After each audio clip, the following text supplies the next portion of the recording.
Finally, we got the news on Deshaun Watson. Whew. It's been a long time coming to figure out this. It's a whole situation. All right. So Deshaun Watson is officially suspended for 6 games to start the NFL season. The Cleveland Browns, they prepared for this by,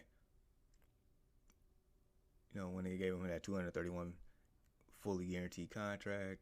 This year they only put 1 million on the books. So I think with that being said, I think he's only losing maybe like $50,000, $60,000, something like that. So you got that going.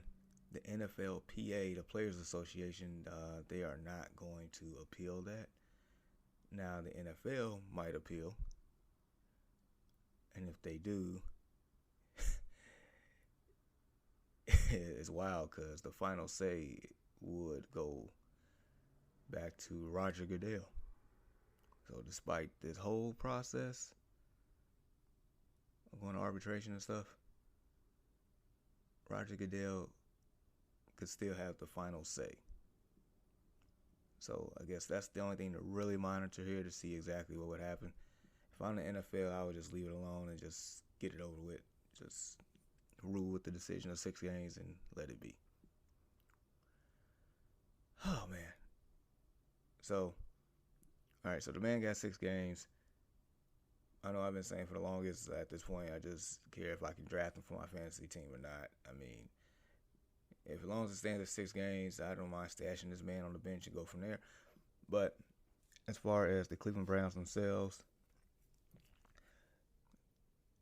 as far as the schedule, 6 games, the first 6 games is actually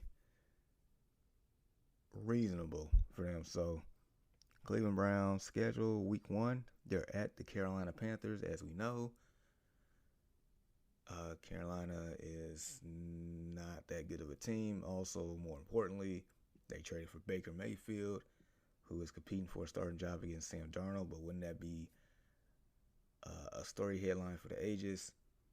Baker Mayfield, returning, well, not more so returning, but playing against his former team week 1 after being traded. And, Baker Mayfield's going to play with like 2 chips on his shoulder, so he's going to come out there gunslinging against probably Jacoby Brissett. That'll be a story. But so yeah, Browns got the Panthers week 1, then they're hosting the Jets week 2. So off bat, honestly, that should be 2 wins for the Browns, even with Jacoby Brissett, in my opinion. Should be. But we know how this league goes. Week 3, they are hosting the Pittsburgh Steelers.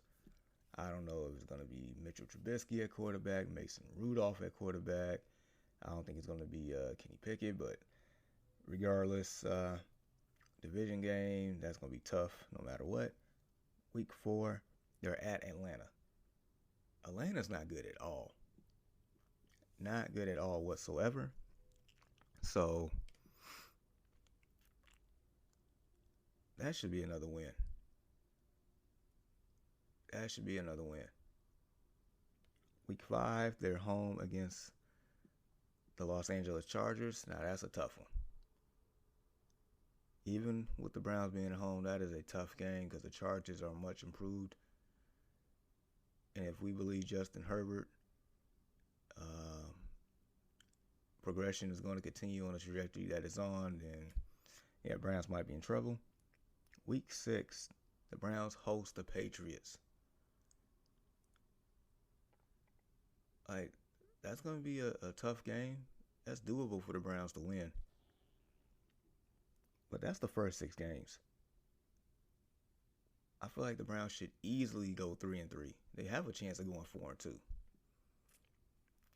If the Browns go 4-2 out the first 6 games without Deshaun Watson, the Browns are in business of actually, competing. So that means Deshaun Watson's debut will be week 7 at Baltimore. What a game to come back. And then the following week, week 8, they hosting the Cincinnati Bengals. Then week 9, they're at Miami. Week 10, they're at Buffalo. Week 11, they're hosting the Buccaneers. Like if they didn't have Deshaun Watson for that stretch, the Browns season would be over. It would be.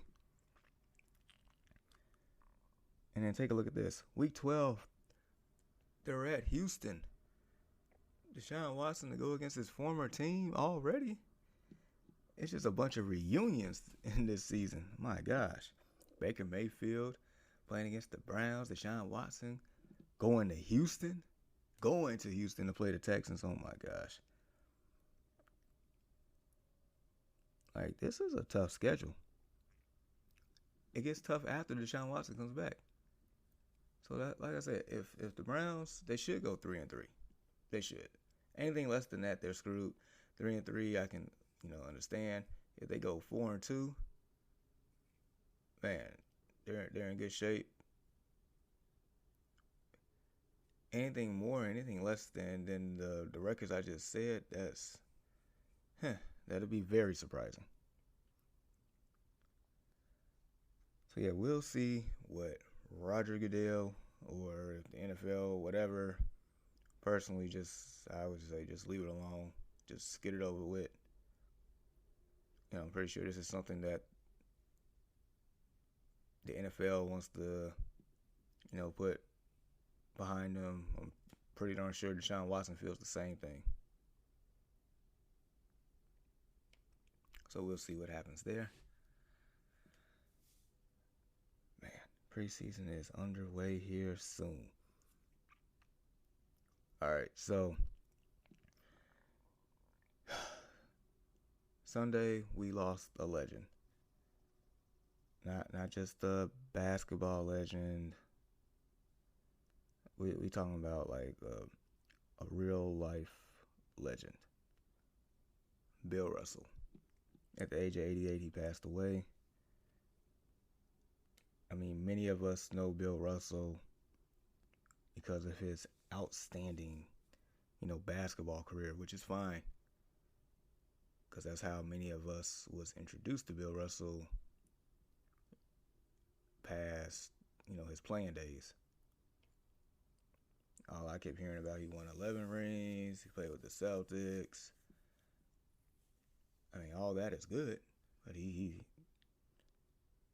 as I got older, I learned he was definitely a lot more than that. So Bill Russell was the second overall pick in the 1956 draft by the St. Louis Hawks. He played for the Boston Celtics from 56 to 69. Bill Russell was an 11-time All-Star. 11-time NBA champion, 5-time league MVP, 12-time All-Star. He was an NBA All-Star Game MVP in 63, 3-time All-NBA first team, 8-time All-NBA second team, NBA All-Defensive Team in 1969, 4-time NBA Rebounding Champ, NBA Lifetime Achievement Award in 2017. Of course, his jersey number is retired. 2-time NCAA champion. Of course, he was the NBA anniversary team on the 25th, 35th, 50th, and 75th anniversaries of the league. Not to mention he was the first player coach between 66 and 69 with the Celtics there. 2-time NBA champion as a head coach in 68 and 69 while he was playing. Like, that's insane. His career averages was 15 points a game, 22.5 rebounds a game, 4.3 assists a game. I mean, the man is an ultimate winner. Point blank, period. But, like I said, he was more than that. Dude was a civil rights activist. I mean, I feel like, how players feel like they may have it tough these days because whatever they do, is magnified by social media. I mean, that's fine within itself, but, imagine, playing a game just playing a regular season game and then also worrying about, racism at its, highest level every day. Imagine, always living in hostility.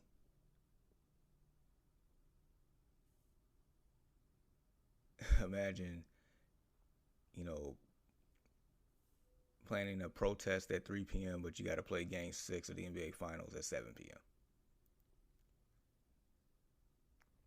This man marched with Dr. Martin Luther King, man. And still out here winning 11 NBA championships.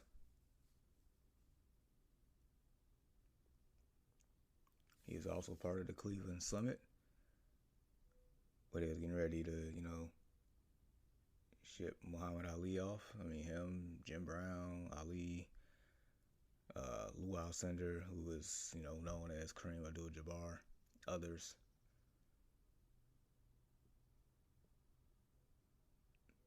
I mean, there was a couple of games he protested as well, just because him and his other black teammates was discriminated against in certain cities. They sat out.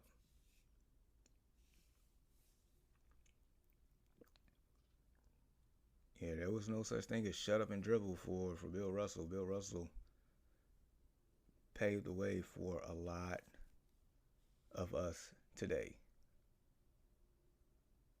We owe a lot to that man. Like I said, he is a real legend.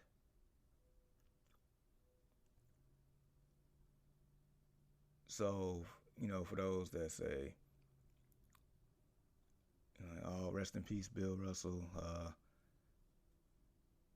greatest champion ever, 11 rings. Like, I just don't want, people to, get it twisted. Like, yeah, he achieved a lot in the NBA,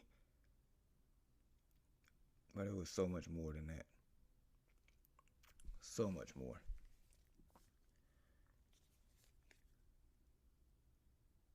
He broke so many barriers. He made things possible for players today.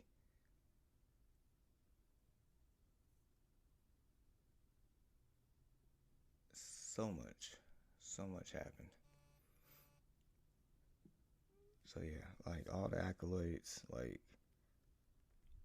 I get it, greatest rebounder of all time, just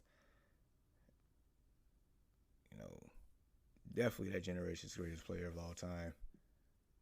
He's still in a lot of people's top 10 list of all time, even decades, generations later.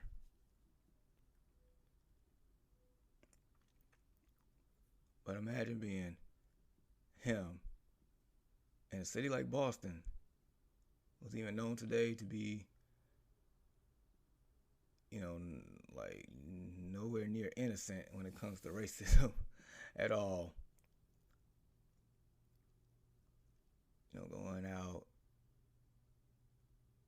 playing, got to worry about your life and death threats all the time, but doing what's right and what's, can impact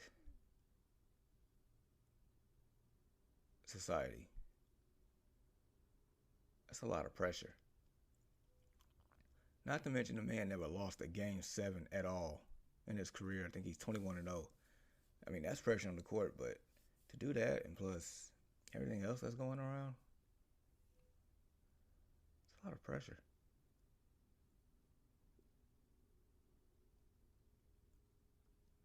That man played from the late 50s all the way through the 60s.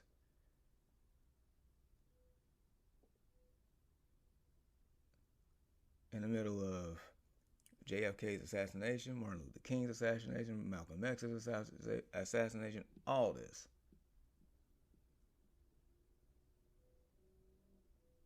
Like, all of that.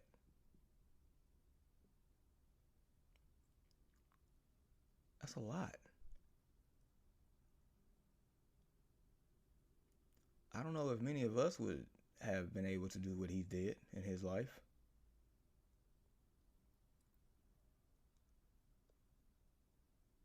I don't know.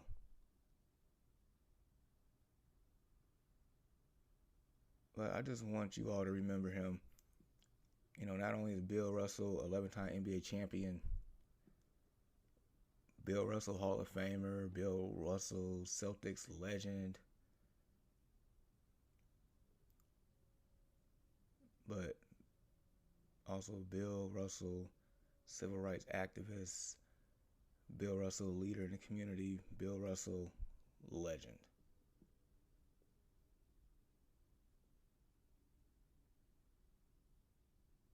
That man's a legend.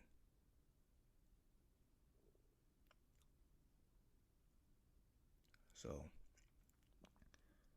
rest in peace to the legend, Bill Russell, 88 years old. Lived a long life, impacted a lot of people. And maybe many of them today don't even know how much of an impact he's had on their lives just because of his sacrifice. So, yeah. All right, I'm going to end it here today. Appreciate you all. Continue to rock with me right here on the No Offense Radio app and the No Offense Network. Follow me on social media at JGoodWithSports. Facebook, Twitter, Instagram, TikTok. Thursday, we just going to, keep it moving.